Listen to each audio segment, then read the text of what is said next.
Fridays are awesome. Why? Because Super Bowl and Puppy Bowl. Those reports are minutes away on CNN 10.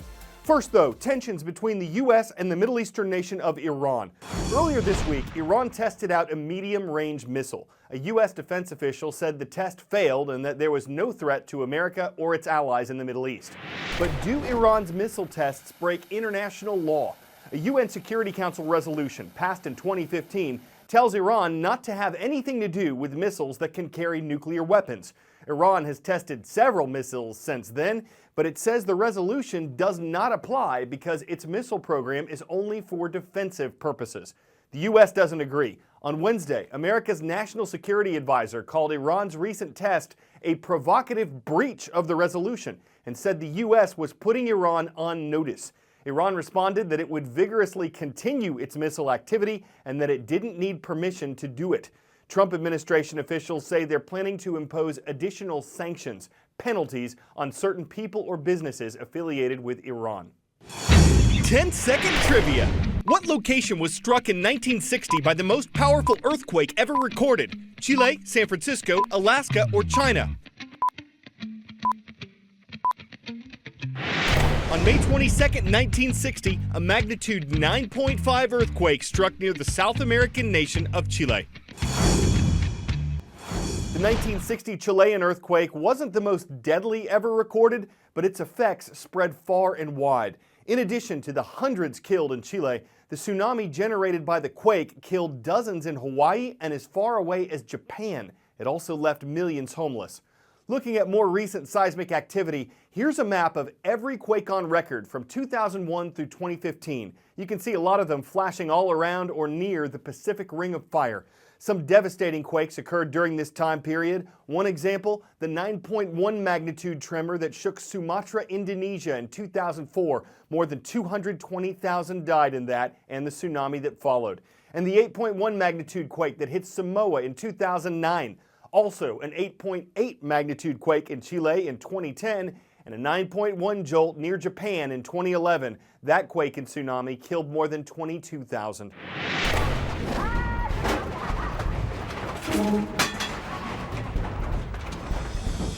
Number 1. An earthquake occurs when two blocks of the earth slip past each other. Now, for most of the time, those blocks are together with friction, but they are building up energy because they are moving in different directions. When one block decides to slip, all of a sudden that energy is released by seismic waves, kind of like ripples on a pond, creating the earthquake. Number 2. An earthquake can occur very near the surface of the earth. Those earthquakes are typically very destructive, or as deep as 400 miles down into the crust. Now, where the shaking actually happens, that's called the hypocenter, but directly above it on the surface, that's called the epicenter. Number 3. The power of an earthquake is called magnitude. Now, the intensity of the shaking can vary depending on the geography, the topography, or even the depth of the quake. Now, the USGS says there are 500,000 detectable quakes every year. 100,000 can be felt, and 100 will create damage. Number 4, earthquakes themselves actually don't kill that many people. It's the natural and man-made structures that fall to the ground during the shaking that injure and kill. Number 5, the majority of all earthquakes and volcanoes happen along plate boundaries. The largest is the Pacific Plate and its series of boundaries all along the Pacific Ocean, known as the Ring of Fire.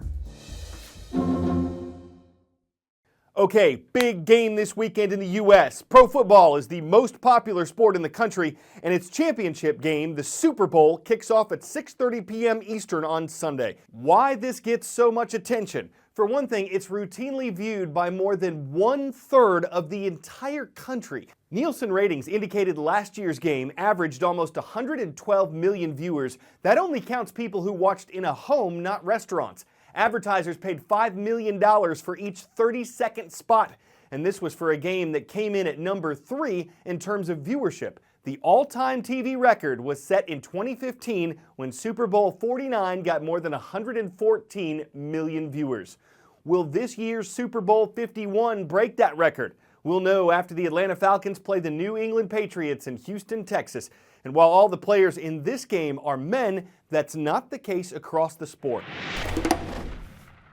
I'll get shouts like, "Number 2, you look like a girl." And it's like, well, I am a girl. If you take your helmet off around somebody who is not expecting it, you can kind of see them squint. Their reaction's like, wow, that was football. What do you think I'm doing 3 days a week, my entire life? Powder puff? You think we're just prancing around? I think they fit your like lingerie or whatever.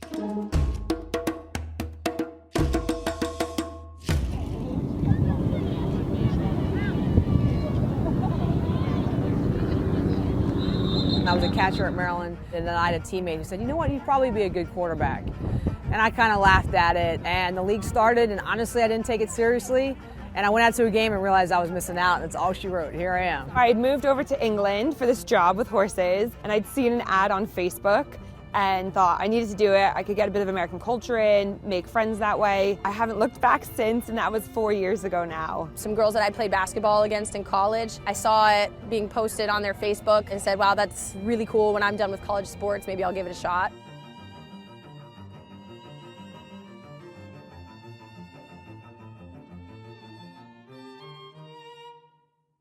Each player has to pay about $500 to $1,000 a season. That doesn't mean you can't go out and get sponsorships, ticket sales, help, things like that. Fields alone, these days it's $200 an hour. We all are personally insured, so you have to have insurance to play in this league for obvious reasons. So it's an expensive sport. Every year is close to $1,000 just for fees. You're not counting equipment, you're not counting accessories, medical bills, anything like that, so it's upwards tens of thousands of dollars.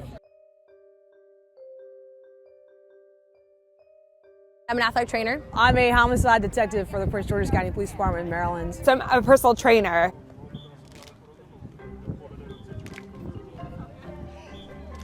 It's 3 times, a week for 8 months.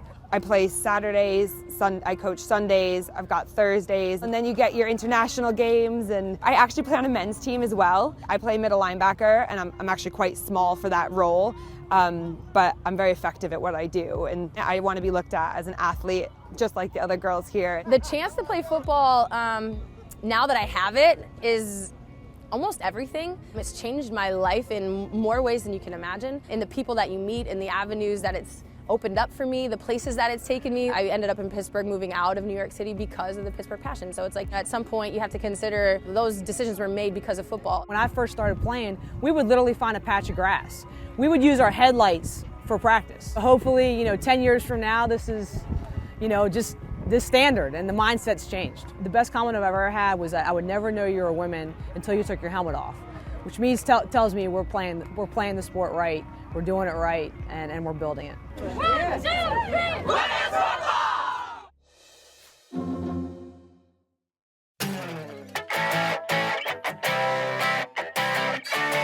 So men, women, and some children play football. Who says it should be limited to humans? For the 13th year, puppies will be taking the field for the annual Puppy Bowl. It's more a competition of cuteness.